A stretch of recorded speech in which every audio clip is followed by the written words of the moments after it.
Friends, welcome to my YouTube channel Sena job. I am Rohit Jaiswal और आज हम लोग स्टार्ट करने जा रहे हैं अपना प्रैक्टिस सेट जीडी का। ठीक है, ऑप्शन बी जो है हमारा, इसमें सामान्य ज्ञान के ही क्वेश्चन है, लेकिन इसमें साइंस से रिलेटेड क्वेश्चन है। ठीक है, और इसमें भी आपके 15 क्वेश्चन होंगे, यानी कि 16 से लेकर 30 तक आपके सेक्शन बी के साइंस के क्वेश्चन है। तो चलिए क्वेश्चन नंबर 16 देखते हैं। इंसुलिन का स्राव होता है, इंसुलिन का जो स्राव होता है हमारी बॉडी में कहां से होता है? ए लीवर से, बी प्लीहा से, सी मुख से, डी अग्नाशय से। आपका ऑप्शन डी अग्नाशय सही है। क्वेश्चन नंबर 17, बर्फ का गलनांक होता है A 4 degree Celsius, B -4 degree Celsius, C 0 degree Celsius, D 10 degree Celsius. आपका ऑप्शन सी 0 डिग्री सेल्सियस सही है। 0 डिग्री सेल्सियस पे बर्फ गलता भी है और 0 डिग्री सेल्सियस पे बर्फ जमता भी है। ठीक है, 18 क्वेश्चन आता है, जब वर्षा के पानी का पीएच मान यहाँ पे डैश दिया है से कम हो जाता है तो अम्ल वर्षा कहलाती है। आपको ये बताना है अम्ल वर्षा कब होती है। तो अम्ल वर्षा की जो पीएच वैल्यू होती है वो 5 से कम होती है। तो आपका ऑप्शन ए सही है, 5 से कम। जब भी पीएच वैल्यू अम्ल वर्षा होगी तो उसकी 5 से कम होगी। यहाँ पे ऑप्शन देखने की जरूरत नहीं, 5 हो गया इसका आंसर।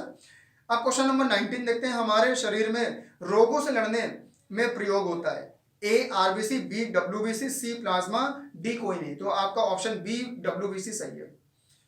क्वेश्चन नंबर 20 आते हैं। ध्वनि किसमें गमन नहीं करती? ए हवा, बी निर्वात, सी लोहा और डी स्टील।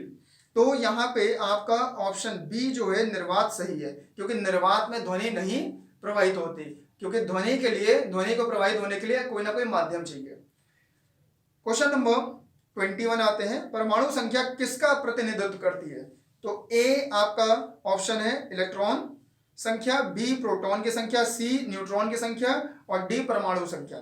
आपका ऑप्शन नंबर बी जो है प्रोटॉन की संख्या सही है। परमाणु संख्या प्रोटॉन की संख्या के बराबर होती है। ठीक है, अब क्वेश्चन नंबर 22 देखते हैं। विद्युत मोटर विद्युत ऊर्जा को डैश में रूपांतरित करता है। तो यहाँ डैश में क्या होगा ये बताते हैं। ए ऑप्शन है आपका प्रकाश ऊर्जा, बी यांत्रिक ऊर्जा, सी गतिज ऊर्जा और डी इनमें से कोई नहीं। तो आपका ऑप्शन बी जो है सही है, यांत्रिक ऊर्जा, क्योंकि विद्युत मोटर होती है वो यांत्रिक ऊर्जा में परिवर्तित कर देती है विद्युत ऊर्जा को। ठीक है, अब क्वेश्चन नंबर 23 आते हैं। इनमें से कौन सा एसिड है? ए NaOH, बी NaCl। देखिए NaOH का जो नाम होता है सोडियम हाइड्रोक्साइड होता है, NaCl जो है उसको सोडियम क्लोराइड बोलते हैं, H2SO4 ये सल्फ्यूरिक एसिड, यही है सही आंसर। और डी क्या है? KOH potassium hydroxide. तो आपका ऑप्शन सी सही है।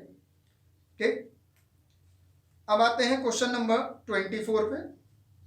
क्वेश्चन नंबर 24 हमारा है, विद्युत का सुचालक होता है ए लकड़ी, बी प्लास्टिक, सी कागज, डी तांबा। सुचालक यानी जिसमें से विद्युत आसानी से पास हो सके। तो डी जो है तांबा, ये एक धातु है तो इससे तो आसानी से पास होता ही है, आपको पता है। ठीक, 25 नंबर आते हैं क्वेश्चन। सीएनजी का पूरा नाम क्या है? सीएनजी का यहाँ पे फुल फॉर्म बताना है हमको। ए संपीड़ित गोबर गैस, देखिए ये पीड़ित लिखा है उसको पीड़ित कर दीजिएगा वो ऑप्शन में। फिर बी आता है संपीड़ित प्राकृतिक गैस, सी संपीड़ित पेट्रोल गैस और डी इनमें से कोई नहीं। तो आपका ऑप्शन बी जो है संपीड़ित प्राकृतिक गैस, ये सही जवाब है। इसको हिंदी में संपीड़ित बोलते हैं और इंग्लिश में बोलते हैं कंप्रेस्ड नेचुरल गैस। ठीक है, क्वेश्चन नंबर 26 आते हैं। आग बुझाने के लिए किस गैस का प्रयोग किया जाता है? A nitrogen, B oxygen, C carbon dioxide या डी आर्गन। आपका ऑप्शन सी सही है, कार्बन डाइऑक्साइड का यूज किया जाता है आग बुझाने के लिए। क्वेश्चन नंबर 27 आते हैं। क्रिया प्रतिक्रिया का नियम न्यूटन का कौन सा नियम है? न्यूटन ने जो क्रिया प्रतिक्रिया का नियम दिया था वो कौन सा नंबर का नियम है? ए पहला, बी यहाँ पे द्वितीय, सी तृतीय और डी कोई नहीं। तो तृतीय आंसर सही है, सी ऑप्शन, तीसरा नियम है ये। क्वेश्चन नंबर 28 पे आते हैं। ऑक्सीजन की खोज किसने की थी? ए मैकमिलन, बी मार्कोनी, सी जोसेफ प्रिस्टले, डी इनमें से कोई नहीं। तो ऑक्सीजन की खोज ऑप्शन सही, सी आपका सही है, जोसेफ प्रिस्टले ने की थी। ठीक है, क्वेश्चन नंबर 29 पे आते हैं। इनमें से कौन इलेक्ट्रॉनिक यंत्र नहीं है? कौन सा नहीं है देखते हैं। A option TV, B radio, C bulb, D computer. तो यहाँ पे ऑप्शन सी जो है ये सही है, बल्ब यंत्र यहाँ पे आपका इलेक्ट्रॉनिक यंत्र नहीं है। अब आते हैं 30 नंबर पे ध्वनि की तीव्रता मापी जाती है डेसिबल में, बी डायोप्टर में, सी पार्सेक में, डी कोई नहीं। तो यहाँ पे ऑप्शन ए जो है डेसिबल, ये सही है।